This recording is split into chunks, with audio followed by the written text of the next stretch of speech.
جب نیا قیدی آتا ہے تو آپ نے دیکھا ہے وہ کیسے کر رہے ہوتے؟ اس کو کبھی دیکھیے آپ کہ وہ جو نیا قیدی آتا ہے تو وہ جیل والے سارے جو پچھلے مجرم ہوتے ہیں وہ سب کھڑے ہو کے اپنی جیلوں میں آ کے اس کو ویلکم کر رہے ہوتے. ویلکم کیا کر رہے ہوتے ہیں؟ کوئی مار رہا ہوتا ہے, کوئی کیا کر رہا ہوتا ہے, کوئی جملہ کس رہا ہوتا ہے. بالکل اسی طریقے سے جہنم میں بھی ہو گئے. آپ سوچ سکتے ہیں آج کے جو کرمنلز ہیں, جب وہ آپ اس کا سین دیکھ لو کہ وہ جب جیل میں جاتے تو ان کے ساتھ کیا ہوتا ہے. تو قیامت کے دن کی آگ تو اتنی عجیب گھٹیا چیز ہے, اس کے اوپر کون صبر کر سکتے ہیں اور کون برداشت کر سکتے ہیں؟ اللہ فرماتے فما اصبرهم علی النار, کیسے کیا ان کا صبر ہے آگ پر, یہ کیسے صبر کریں گے آپ؟ تو کہتے ہیں کہ پھر اب جب یہ ان کے بعد آنے والے کہیں گے, یہ جو پہلے موجود ہوں گے نا جہنم میں, ان کے لیے کہیں گے اللہ یہی تو تھے جو ہمیں گمراہ کرتے تھے, آج آپ انہیں دوگنا عذاب دیجئے. اللہ کیا فرمائیں گے؟ ہر ایک کے لیے دوگنے, تمہیں نہیں معلوم. یعنی یہ سب ایک دوسرے کے فالوورز اور لیڈرز اور یہ جو سارے تھے تو وہ اب اس کے مستحق ہوئے ہوں. آیت نمبر 39 وقالت اولاہم, اور کہیں گے ان کی پہلی امت لاخراہم, ان کی بعد میں آنے والیوں کو, فما کان لکم علینا من فضل, تم نہیں ہے تمہارے لیے ہم پر کوئی فضیلت, فذوقوا العذاب بما کنتم تکسبون, چکھو عذاب اس وجہ سے جو تم کما کر آئے. اب وہ پہلے والے بھی کیا کہیں گے کہ زیادہ باتیں مت کرو, تم بھی کوئی ہم سے اچھے نہیں تھے, تم بھی ہم ہی جیسے تھے, اب چکھو عذاب جو تم نے کمایا. کیا مطلب ہے؟ یعنی کوئی یہ بول کر ان کو کوئی ریلیکسیشن نہیں فیل ہو رہی, کوئی یہ جہنم سے نہیں نکل رہے. یہ میں اور اب تو ابھی یوں پڑھ رہے ہیں, یہ سوچنے کی بات ہے کہ کس پین میں ہوں گے.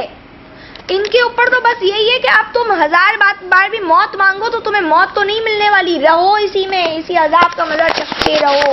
جب ان کو جب قرآن میں اللہ تعالیٰ فرماتے وہ کہیں گے کہ آگ تھوڑی سی ہمارے اوپر ہلکی کر دی جائے, تو ان کو کہا جائے گا ہلکی نہیں سب زیادہ ہے. کہا جائے گا فذوقوا, سورہ نبا میں اللہ فرماتے چکھو, فلن نزیدکم الا عذابا, ہرگز آج ہم تمہیں بڑھائیں گے نہیں مگر صرف عذاب میں. تو کیا چیز, یعنی کہ کوئی اتنے آرام سے, میں اور اب یہ جو جملہ پڑھ لیا تو وہ بھی اتنے آرام سے بول رہے ہوں گے. یہ بات یہ بہت ڈیفیکلٹ ہوگا, میں اور آپ سوچ نہیں سکتے کیا حال ہوگا. تو اللہ تعالیٰ ہم سب کو بچائے, یہ کوئی چھوٹی بات نہیں ہے, بہت بڑی بات ہے. آیت نمبر 40 میں اللہ فرما رہے ان الذین, بے شک وہ لوگ کذبوا بآیاتنا, جو ہماری آیات کو جھٹلاتے ہیں, واستکبروا عنہا, اور تکبر کر رہے ہیں ان سے, سرکشی کر رہے ہیں ان سے. لا تفتح لهم, نہیں کھولے جائیں گے ان کے لیے, ابواب السماء, آسمان کے دروازے, ولا يدخلون الجنت, اور نہ وہ جنت میں داخل ہوں گے, حتی یہاں تک کہ یلج الجمل, گزر جائے اونٹ, فی سم الخیاط, سوئی کے ناکے سے, وکذالک نجزی المجرمین, اور اسی طرح ہم بدلہ دیں گے مجرموں کو. اللہ کیا فرما رہے؟ کوئی شک نہیں جو آج ہماری آیتوں کو جھٹلا رہے ہیں, اپنی مرضی ہی چلا رہے ہیں, مطلب اللہ کی آیتوں کو کوئی امپورٹنس نہیں دے رہے اپنی لائف میں, اور تکبر ہے ان کا اس سے, یعنی اپنے آپ کو کچھ سمجھتے ہیں. اللہ کی آیتوں کا انکار کر کے یہ سب کچھ سمجھتا ہے. آج دین کے اوپر نہ چل کے بندہ اپنے آپ کو پتہ نہیں کیا سمجھ رہا ہوتا ہے. آج یہ حال ہے نا ہمارا, ہم گناہ کر کے اپنے آپ میں ایک پلیجر فیل کر رہے ہوتے ہیں, اس وقت ہم اپنے آپ کو بڑا سمجھ رہے ہوتے ہیں. تو اللہ فرما رہے وہ لوگ جنت میں داخل نہیں ہوں گے یہاں تک کہ ایسا امپاسبل ہے جیسا کہ اونٹ سوئی کے ہول سے پاس ہو سکتا ہے, دھاگا تو مشکل سے پاس ہوتا ہے, تو وہ کہاں سے پاس ہوگا؟ اچھا, اس کے اوپر کسی اور کچھ لوگوں نے اس کے سم کا میننگ جو ہے وہ کیا ہے کہ خیاط, موٹے رسہ جو ہے وہ سوئی سے جیسے کراس نہیں کر سکتا, اسی طریقے سے یہاں پہ یہ بتایا. اصل میں جو اونٹ کی بات ہے نا, اونٹ یعنی کہ ایک اچھا بڑا جانور ہے, تو یعنی جس کے وہ جانور کہاں اور وہ سوئی کہاں, تو وہ اتنا امپاسبل ہے ان کا جنت میں جانا. اور ہم کہتے تھوڑے دن جنت میں, جہنم میں رہ کے جنت میں چلے جائیں گے. اللہ کہہ رہی ہے تمہاری اپنے دین نے تمہیں دھوکے میں رکھا ہو. دیکھ لینا آپ کتنی اگینسٹ بات ہے یہ. اللہ کہہ رہے ہیں وہ جو جہنم میں گیا وہ کس وجہ سے جنت میں جا رہے ہیں. اور پھر فرمایا مجرموں کی تو جزا یہی ہوتی ہے.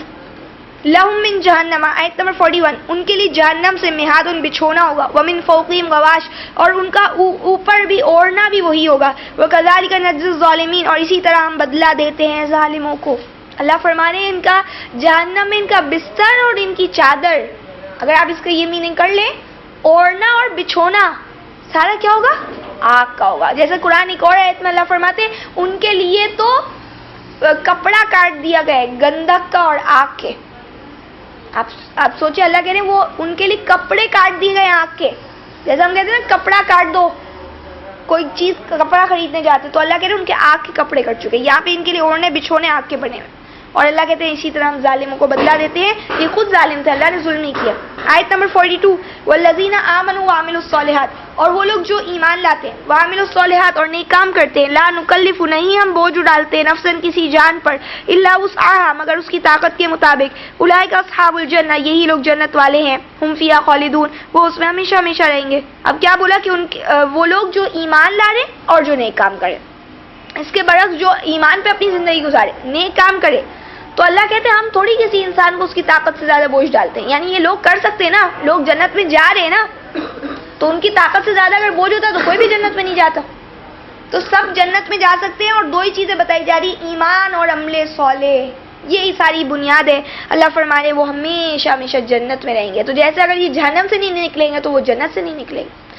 آیت نمبر 43 وَنَزَعْنَا مَا فِي صُدُورِهِمْ, اور ہم نکال دیں گے جو ان کے سینوں میں ہوگا, من غل کوئی کچھ کدورتیں, تجری بہتی ہوں گی, من تحتہم ان کے نیچے سے, الانہار نہریں, وقالوا اور وہ کہیں گے الحمدللہ ساری تعریف اللہ کے لیے, الذی وہ ذات جس نے ہدانا لہذا ہمیں اس جنت کے لیے ہدایت دی, وما کننا لنہتدی اور نہ تھے ہم لنہتدی کہ ہم ہدایت پاتے, لولا اگر نہ ان ہدان اللہ کہ اللہ نے ہم کو ہدایت دی ہوتی, لقد جاءت یقیناً لائے تھے وہ رسول ربنا ہمارے رب کے رسول, حق بالحق سچی باتیں, یعنی رسول جو آئے تھے وہ سچی باتیں لائے تھے.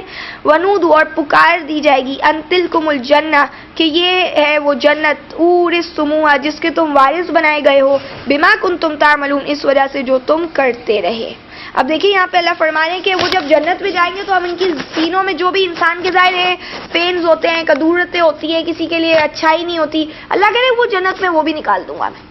تو جنت کیا ہے, پرفیکشن کے اوپر بیس کرتی ہے ان ایوری سینس میں, اور آپ گن نہیں سکتے وہ بات.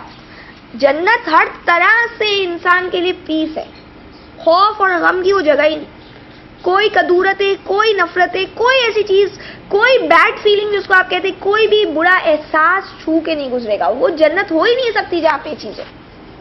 تو اللہ کہتے ہیں کہ پھر وہ جب جنت میں انٹر ہوں گے اللہ کی تعریف کر رہے ہوں گے اور کہیں گے اللہ آپ نے ہمیں ہدایت دی, ہم کہاں ہدایت پا سکتے تھے اگر آپ نے ہمیں ہدایت پہ نہیں چلایا ہوتا. یعنی آپ نے ہمیں قرآن دیا, آپ نے ہمیں گائیڈنس دی تو ہم آئے نا اس جنت میں.